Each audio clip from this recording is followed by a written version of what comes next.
And while we're on the subject, the idea that a black person, a black woman, a woman generally, a queer person, the idea that they cannot win an election because of that marginalized identity is fundamentally racist, sexist, homophobic, etc. Because when you say that, you reduce a candidate down to their just lowest parts and you just look at them as their identity. You don't look at their background, their experience, their policies. Nothing else matters in an election when you are looking at somebody and only assuming that their racial and gender identity are the only things that matter. You're also making the mistake of assuming that white male candidates have neutrality, that in and of itself, being white and male is not an identity that people resonate with or see as being salient in an election.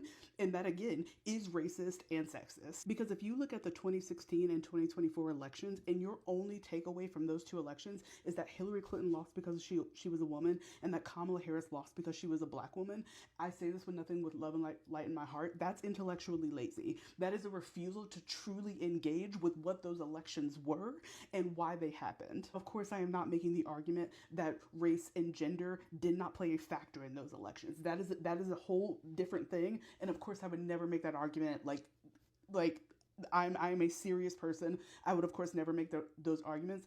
Of course, both of those candidates were viewed through the lens of race and gender and gender in terms of Hillary Clinton, and like those things mattered. And I'm of course not making the argument that they didn't. But the point I'm making is that when you unilaterally say that this country will not elect a black person, a woman, a black woman, a queer person, you make that true because then you make it less likely that those folks get to be candidates, that they get to be that they get to have the experience needed to move into higher office, right? Like by saying that, you are then making that thing true. And I don't necessarily agree with that. Because the last time the Democratic Party really had any motion on the national level, they had a black man with a Kenyan father with a phenotypically unambiguously black wife and black family at the head.